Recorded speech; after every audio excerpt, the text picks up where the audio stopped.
వచ్చేసి ఇంటర్ గురించి open inter అయితే కట్టాను నేను విజయవాడలో అయితే విజయవాడ రామవరప్పాడు రింగ్లో అయితే గవర్నమెంట్ స్కూల్ ఉండిద్ది, అందులో అయితే కట్టాను నేను. ముందైతే బుక్స్కి ఫీజు అంతా కలిపి 5000 అయితే తీసుకున్నారు. కట్టించుకున్న తర్వాత మనకి బిల్ అయితే ఇస్తారనమాట, అదే పేపరు. అది ఇచ్చిన తర్వాత మనకి ఏ కోర్స్ కావాలో సెలెక్ట్ చేసుకోమంటారు. సిఈసి, బైపీసీ, ఎంపీసీ ఉండిద్ది. నేనైతే అందులో సిఈసి అయితే తీసుకున్నాను. ఒక 2 వారాల తర్వాత అయితే బుక్స్ అయితే వస్తాయి.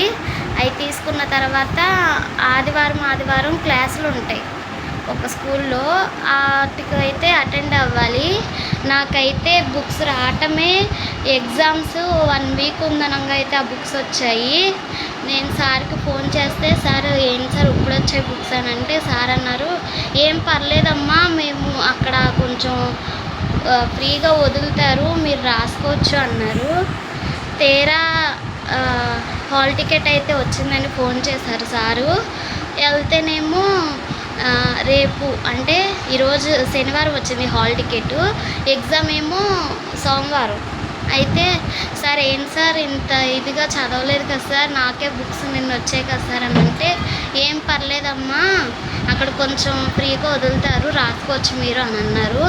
తీరా అక్కడికి వెళ్తే అస్సలు ఫస్ట్ ఇంగ్లీష్ ఎగ్జామ్ అయితే జరిగింది.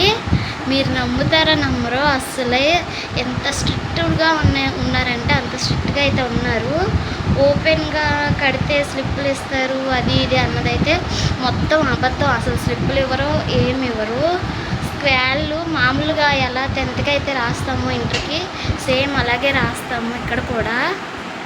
ఎవరు ఒక్క స్లిప్ అయితే ఎవరు. నేను ఫస్ట్ రోజు అయితే వెళ్ళాను కదా, రూమ్స్ అన్నీ చూసుకొని కూర్చున్నాను. పేపర్స్ అయితే ఇచ్చారు ఫస్ట్ ఇంగ్లీష్ ఎగ్జామ్కి అనమాట. చూశాను, ఒక 9కి అయితే స్టార్ట్ అయ్యింది ఎగ్జాము. 10:30 వరకు అయితే చూశాను. అలాగే ఎవరైనా ఇస్తారేమో అని. ఒక్కరు కూడా రాలేదు సార్లు. ఇంకా ఎవరో రారనుకొని, అంటే మనకి మ్యాక్సిమం 10thలో వచ్చిన letter writing, conversation, paragraph questions English అయ్యే కాబట్టి అయ్యే వచ్చాయి. ఎలాగో అలా రాసేసి బయటకైతే వచ్చేసాను. ఇంటికి వచ్చిన తర్వాత సార్కి అయితే కాల్ చేశాను, సార్ ఏంటి సార్ మీరు చెప్పింది ఏం జరగలేదు అక్కడ, అసలు ఒక్కడు కూడా ఇవ్వలేదు స్లిప్పు, ఎవరి కాళ్ళు సైలెంట్గా రాసుకుంటున్నారు అని అంటే, సార్ అప్పుడు అన్నారు అవన్నీ ఒకప్పుడమ్మా, ఇప్పుడైతే ఏం జరగట్లేదు అని అన్నారు. సార్ కనీసం నాకు కొంచెం చెప్పాలి కదా సార్, అలా ఏం జరగనప్పుడు అసలు ఏం చదువుకోకుండా అయితే వెళ్ళాను అని అంటే, సర్లే అమ్మ ఇప్పుడు ఏం చేసేది లేదు చదువు అని అన్నారు. ఇంకా ఇంగ్లీష్ ఎగ్జామ్ అయిన తర్వాత 2 days లీవ్ వచ్చింది. తర్వాత తెలుగు ఎగ్జామ్ అయితే జరిగింది. ఇంకా వచ్చిన ఎగ్జామ్స్కి అన్నీ అంతే, 2 days అయితే గ్యాప్ వచ్చింది. ఇంకా వచ్చినట్టు అన్నీ చదివా, అంటే నాకు ఇంపార్టెంట్ అనిపించినవే చదివాను. అంటే ఇప్పుడు ఒక క్వశ్చన్ ఉంది 8 marks క్వశ్చను, అలా 8 marks క్వశ్చన్ అంతా చదివాను. అలా 2 రోజులు వరుసగా చదువుతూనే ఉన్నాను.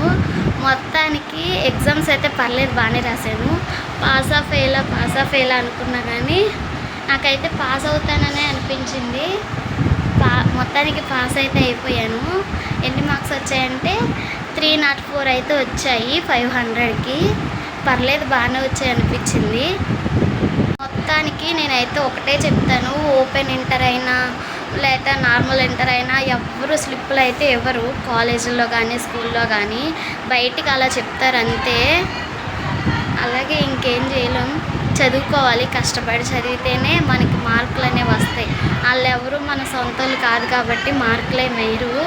కొంతమంది అంటారు బాగానే వచ్చాయి, బాగానే చూసి రాసావని. ఎవ్వరు ఇవ్వరు మార్క్స్, ఊరికినే చదివితే దానికి ఆన్సర్ ఉంటేనే మార్క్స్ వేస్తారు. అది నేనైతే చెప్పదలుచుకున్నది.